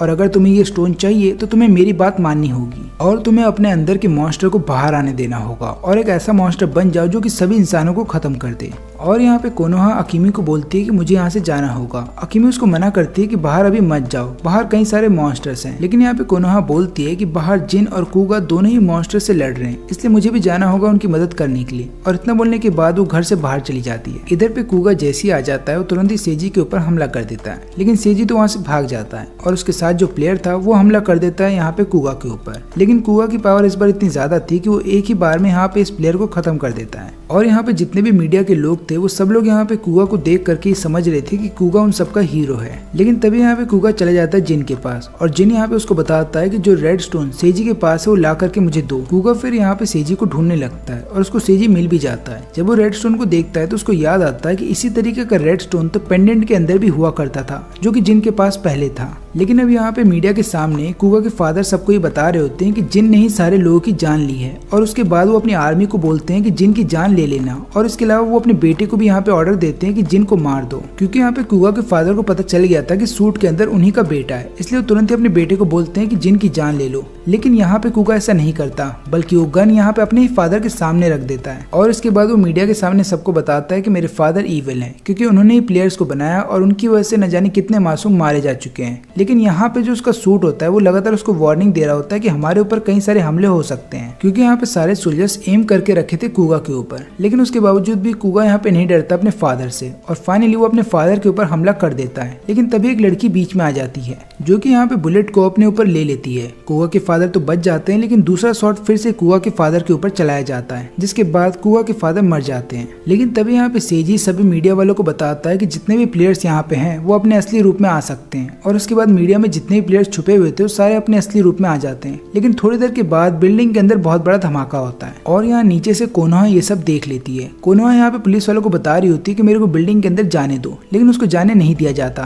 तभी वहाँ पे सयामा आता है। वो अपने अफसर को बताता है कि ये भी एक अमागी है और फिर इसके बाद दोनों ही बिल्डिंग के अंदर जाने लगते हैं। अब इधर पे हम लोग देखते हैं कि कुआ के टीम के जितने मेंबर्स होते हैं वो लगातार सूट को यहाँ पे मॉनिटर कर रहे होते हैं और लोग बता रहे होते हैं कि सूट को अगर इसी तरीके से लगातार इस्तेमाल किया गया उसके फुल पोटेंशियल पे तो हो सकता है सूट आगे चलकर डिस्ट्रॉय हो जाए, क्योंकि सूट को पूरी तरीके से टेस्ट नहीं किया गया था। लेकिन उसके बावजूद भी वो लोग यहाँ पे कुआ को बताते हैं कि अपना ध्यान रखना। और यहाँ पे ये लड़की भी लगातार प्रे कर रही होती है क्योंकि उसको कुआ की फिक्र होती है। लेकिन यहाँ पे कुआ अपनी पावर का फिर इस्तेमाल करता है और लगातार एक प्लेयर से लड़ रहा होता है। उस प्लेयर से लड़ते समय उसको बहुत दिक्कत आ रही थी। लेकिन वहीं पे हम देखते हैं कि बाकी जितने भी सोल्जर्स होते हैं वो सारे यहाँ पे बाकी मॉन्स्टर्स को खत्म कर रहे थे। जिन अपने आंखों से सारी चीजें देख रहा था, लेकिन वो कुछ कर नहीं सकता था क्योंकि जिन के चेस्ट में इतना ज्यादा दर्द होता है कि वो उठ ही नहीं पा रहा था। फिर यहाँ पे हम देखते हैं सेजी को जो कि उसके सामने रेड स्टोन फेंक देता है। बोलता है कि इस पावर को अपना लो, क्योंकि इस पावर को पा लेने के बाद तुम बहुत ज्यादा पावरफुल तो बन जाओगे, लेकिन इसके अलावा तुम सभी मॉन्स्टर्स के एक तरीके से लीडर भी बन जाओगे। और यहाँ पे फिर जिन धीरे धीरे स्टोन की तरफ बढ़ रहा होता है। लेकिन यहाँ पे कुगा उसको ऐसा करने से मना करता है। वो बताता है कि मेरे को ऐसा लगता है कि स्टोन कर्स्ड है, यानी कि जैसे तुम उसको अपनी बॉडी के अंदर डालोगे हो सकता है तुम्हारे अंदर पावर तो आ जाए, लेकिन तुम इवल बन जाओ और सभी मॉन्स्टर का साथ देने लगो। इसलिए 2 बार सोच लो कि तुम क्या करने वाले हो। और यहाँ पे जिन भी सोच रहा होता है कि उसे क्या करना चाहिए। लेकिन यहाँ पे जो लेजर वाला प्लेयर होता है जो कि लगातार कुगा से फाइट कर रहा था, वो तुरंत ही यहाँ पे कुगा के ऊपर बहुत बड़ा लेजर से हमला करता है। लेकिन यहाँ पे कुगा बच जाता है और फिर उसके बाद वो इस प्लेयर को खत्म कर देता है। कोनोहा जैसे यहाँ पे आती है वो देखती है कि यहाँ पे कई सारे मॉन्स्टर्स मर चुके हैं और ऊपर से यहाँ पे कई सारे मासूम इंसान भी मारे जा चुके हैं। लेकिन कोनोहा को तब बुरा लगता है जब वो देखती है अपनी माँ की डेड बॉडी को। वो यहाँ पे अपने फादर की डेड बॉडी को भी देखती है और दोनों की डेड बॉडी को देखने के बाद वो रो रही थी। लेकिन जब वो अपनी माँ के पास जाती है तो उसको पता ये चलता है कि उसकी माँ अभी जिंदा है।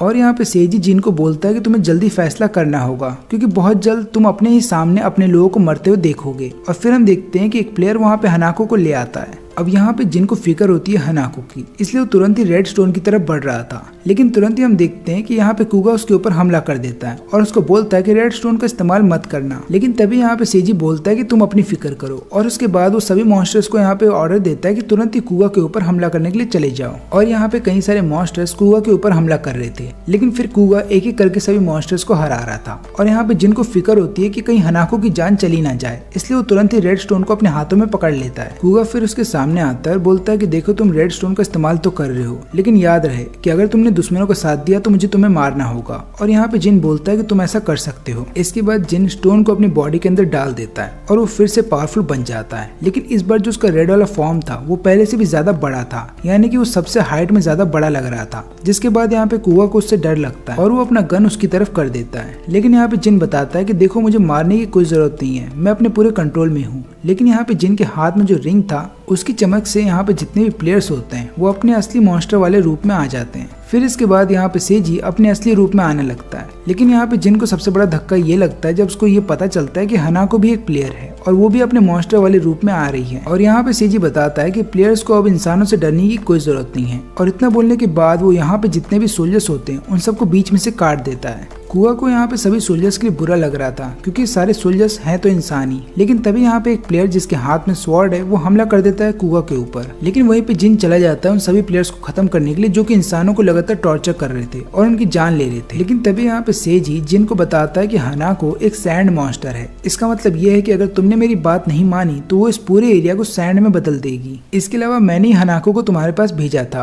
और मैं चाहता था कि हनाको तुम्हारे साथ एक रिलेशनशिप बना ले, ताकि जब तुम अपना प्यार उसके सामने कन्फेस कर दोगे तब जाकर के हम तुम्हारा दिल तोड़ देंगे। ऐसा होने के बाद तुम इंसानों से नफरत करोगे और आराम से एक ईविल बन जाओगे जो कि हमारे बहुत काम आएगा। लेकिन यहाँ पे जिन बताता है कि तुम झूठ बोल रहे हो क्योंकि हनाको ने अपनी फीलिंग्स मेरे साथ शेयर की थी और मुझे पता है कि वो सारी फीलिंग्स सच्ची थी। और इतना बोलने के बाद वो सेजी के ऊपर हमला करने के लिए चला जाता है। लेकिन यहाँ पे सेजी के पास जितने भी लाइट ब्लेड्स थे वो उनसे हमला कर देता है जिन के ऊपर और यहाँ पे जिन की बॉडी में कई सारे कट लग जाते हैं, जिसके बाद जिन नीचे गिर जाता है। अब यहाँ पे सेजी लगातार जिन को भड़काने की बातें कर रहा होता है। वो यहाँ पे उसको बता रहा होता है कि देखो हनाको अब कभी भी इंसान नहीं बन पाएगी, तो तुम्हें उसको मारना तो होगा ही क्योंकि वो एक मॉन्स्टर है और तुम्हारा तो शुरू से यही काम रहा है कि तुम हर एक प्लेयर को खत्म कर देते हो। तो चलो आगे बढ़ो और इस प्लेयर को भी खत्म कर दो। लेकिन यहाँ पे जिन सेजी की सारी बातों को इग्नोर करता है और तुरंत ही चला जाता है सेजी के ऊपर हमला करने के लिए। लेकिन इस बार वो अपना डायरेक्शन बदल लेता है और यहाँ पे सेजी के पीछे से हमला कर देता है। सेजी इससे पहले कि कुछ कर पाता यहाँ पे जिन अपना एक हाथ उसके सीने के आर पार कर देता है। लेकिन यहाँ पे सेजी मुस्कुराता है और बोलता है कि मैं यही देखना चाहता था, मुझे पता है कि तुम्हारे अंदर बहुत गुस्सा है, उस गुस्से को बाहर आने दो। और इधर पे हम देखते हैं मित्सुगाई को जो कि अपने हेलीकॉप्टर में बैठ करके बिल्डिंग की तरफ आ रहा था। और यहाँ पे मित्सुगाई को ये बात अच्छे से पता थी कि जो वेपन उसने बनाया है उसकी ट्रू पोटेंशियल वो खुद देखना चाहता था, यानी कि उसकी ट्रू पावर को वो देखना चाहता था। लेकिन इस चक्कर में न जाने कितने मासूमों की जान चली गई। और तभी यहाँ पे हनाको अपनी बॉडी की वजह से पूरे नीचे के फ्लोर को सैंड में बदल देती है और फिर वो नीचे गिरने लगती है। लेकिन यहाँ पे कई सारे ह्यूमंस भी उसके साथ नीचे गिर रहे होते हैं और यहाँ पे जिन चला जाता है उन सभी ह्यूमंस की जान बचाने के लिए। लेकिन यहाँ पे जितने भी ह्यूमंस हनाको के कांटेक्ट में आते हैं वो सभी यहाँ पे सैंड में बदल जाते हैं। और यहाँ पे कुगा का जो सूट होता है वो बहुत ज्यादा डैमेज हो चुका था। लेकिन यहाँ पे कुगा अपनी आखिरी पावर का इस्तेमाल करता है हनाको की जान लेने के लिए और वो तुरंत ही हनाको के ऊपर हमला कर देता है, उसकी बॉडी को बीच में से काट देता है। और ऐसा करना जरूरी था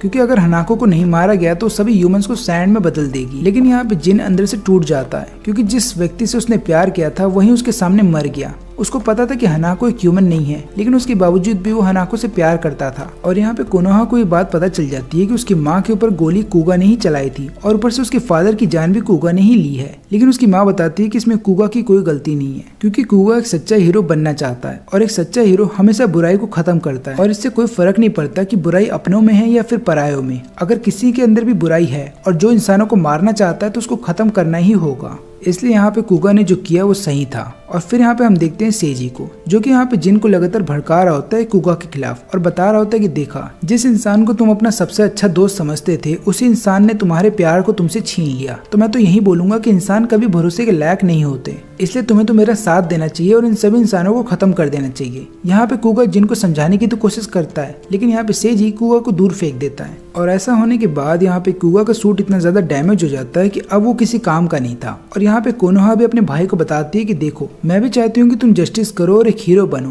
लेकिन इस चक्कर में मैं नहीं चाहती कि मैं अपने भाई को खो दूं। फिर इसके बाद यहाँ पे सेजी अपना एक पाँव रख देता है कुआ के ऊपर और यहाँ पे जिन को बोलता है कि आओ और अपना बदला ले लो, जिसके बाद तुम प्योर इवल बन जाओगे। और फिर यहाँ पे वो कुआ का ही स्वॉर्ड उसको दे देता है। यहाँ पे जिन उसके स्वॉर्ड को अपने हाथ में पकड़ता है और तुरंत यहाँ पे उसकी तरफ बढ़ने लगता है। ये नजारा देखने के बाद यहाँ पे कोनोहा डर जाती है और यहाँ पे जिन को बोलती है रुकने के लिए, लेकिन यहाँ पे जिन नहीं रुकता और थोड़ी देर के लिए ऐसा लगता है कि जिन यहाँ पे कुआ के ऊपर हमला कर देगा, लेकिन ऐसा होता नहीं, बल्कि वो यहाँ पे तुरंत ही सेजी के ऊपर हमला कर देता है। वो स्वॉर्ड को यहाँ पे सेजी के सीने के आर पार कर देता है और यहाँ पे सेजी अब मरने वाला था, लेकिन सेजी मरते समय भी मुस्कुराते हुए बोलता है कि मेरा काम तो पूरा हो गया, क्योंकि मुझे पता है कि आगे चल करके तुम एक प्योर इवल बन जाओगे जो कि हर एक इंसान को खत्म कर देगा। और इतना बोलने के बाद सेजी वहाँ से नीचे गिरने लगता है, लेकिन गिरने से पहले वो यहाँ पे अपने 2 ब्लेड को बिल्डिंग के ऊपर हमला करने के लिए छोड़ देता है, जिसके बाद पूरी बिल्डिंग अब नीचे गिर रही थी और यहाँ पे कंक्रीट के बहुत ही बड़े टुकड़े कोनोहा और यहाँ पे डिटेक्टिव के ऊपर गिरने वाले थे। लेकिन यहाँ पे जिन और बीच में कुगा आ जाते हैं उन दोनों की जान बचाने के लिए। यहाँ पे कुगा का सूट अंदर से बहुत ज्यादा डैमेज हो चुका है, लेकिन उसके बावजूद भी वो अपनी बहन की जान बचाने के लिए आगे आता है और फिर आखिर में ये दोनों आमने सामने होते हैं।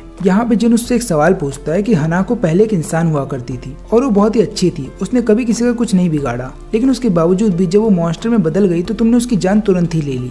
यहाँ पे कुगा बताता है कि देखो ये करना जरूरी था, अगर मैं उसको नहीं मारता तो वो बाकी इंसानों की जान ले लेती और ह्यूमैनिटी को बचाने के लिए कई बार हमें बलिदान देने पड़ते हैं। लेकिन यहाँ पे जिन उसकी बात से एग्री नहीं करता। वो यहाँ पे बोलता है कि हर बार तुम्हारा ऐसा ही है, तुम्हें ऐसा लगता है कि कई सारे लोगों की जान बचाने के लिए अगर कुछ लोग मारे जाए तो ये सही है, लेकिन जो रियल हीरो है वो हमेशा सबकी जान बचाएगा, वो कभी किसी को पीछे नहीं छोड़ेगा। हो सकता है हम लोग हनाको को किसी और तरीके से ठीक कर सकते थे और उसको वापस से इंसान बना सकते थे, लेकिन ये सुनने के बाद यहाँ पे कुगा अपना मास्क उतारता है और बोलता है कि मैं यहाँ का हीरो हूँ, इसका मतलब ये है कि अब मैं तुम्हें भी खत्म करूंगा क्योंकि तुम भी एक मॉन्स्टर हो और जब तक कि तुम्हारा रिंग यहाँ पे रहेगा तब तक सारे प्लेयर्स यहाँ पे आते रहेंगे, लेकिन मैं ह्यूमैनिटी को तुम्हारे हाथों मरने के लिए नहीं छोड़ सकता, इसलिए मुझे तुम्हें मारना ही होगा। और इतना बोलने के बाद वो चले जाता है जिन के ऊपर हमला करने के लिए, लेकिन यहाँ पे जिन बहुत ही आराम से उसके हर एक अटैक को डॉज कर रहा था और उसके बाद वो कुगा को नीचे गिरा देता है। फिर यहाँ पे हम देखते हैं कोनोहा को, जो कि यहाँ पे कुगा को बोलती है कि रुक जाओ, ऐसा मत करो, लेकिन यहाँ पे कुगा उसकी कोई बात नहीं सुनता और फिर उसके बाद कुगा अपने स्वॉर्ड को गन में बदल देता है और यहाँ पे एम करता है जिन के सिर के ऊपर। यहाँ पे जिन बिल्कुल भी नहीं डरता और वहीं पे खड़ा रहता है। यहाँ पे कुगा के हाथ कांप रहे थे,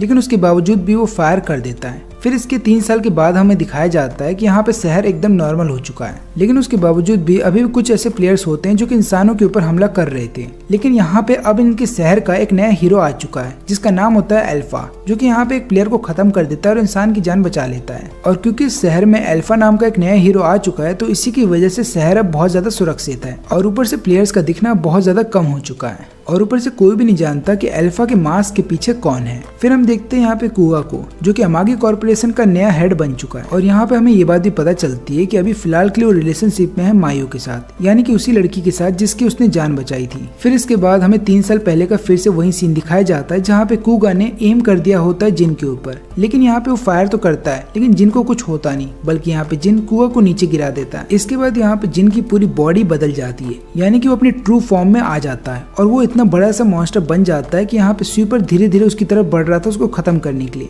लेकिन यहाँ पे हम लोग देखते हैं कि जिन यहाँ पे कुगा की जान लेने वाला था, लेकिन इसके बाद जिन अपनी खुद की बॉडी को मना करता है ऐसा करने से। फिर वो नॉर्मल हो जाता है और फिर यहाँ पे वो सबको बोलता है कि हमेशा उम्मीद की तरफ देखना, और इतना बोलने के बाद वो उधर से चले जाता है। यहाँ पे कुगा उसका पीछा करने वाला था, लेकिन कोनोहा उसको ऐसा करने से मना कर देती है। फिर बाद में वहाँ पे मित्सुगाई आकर के उसको पूरी सच्चाई बताता है। वो बोलता है कि भले ही जिन एक मॉन्स्टर हो, लेकिन आज भी वो दिल से इंसान ही है और ऊपर से कंजाकी ने उसको इस तरीके से पाला है कि वो कभी भी ह्यूमैनिटी के खिलाफ जाएगा ही नहीं, क्योंकि हमने तो प्लेयर्स को इस तरीके से बनाया था कि वो आपस में लड़ते रहे। लेकिन यहाँ पे कंजाकी ने ही उसके अंदर ह्यूमैनिटी डाली और उसको समझाया कि प्यार क्या होता है, इसलिए थोड़ी देर के लिए उसको अकेला छोड़ दो। और फिर 3 साल के बाद हम प्रेजेंट का सीन देखते हैं और यहाँ पे कुगा बता रहा होता है कि मुझे समझ में नहीं आता कि प्लेयर्स डरते किससे हैं, अल्फा से या जिन से। मायू यहाँ पे बताती है कि हमें ये नहीं सोचना चाहिए कि वो डरते किससे हैं, बल्कि हमें यहाँ पे इंसानों के बारे में सोचना चाहिए और कोशिश यही करनी चाहिए कि प्लेयर्स इंसानों को कोई नुकसान न पहुंचाए। और इधर पे हम देखते हैं कोनोहा को, जो कि अकीमी के साथ मिल करके जरूरतमंद लोगों को खाना दे रही होती है। तभी वहाँ पे सयामा आता है, जो कि पूछता है कि क्या जिन ने तुमसे कांटेक्ट करने की कोशिश की है, क्योंकि मैं लगातार जिन को ढूंढ रहा हूँ लेकिन वो कभी मिलता ही नहीं।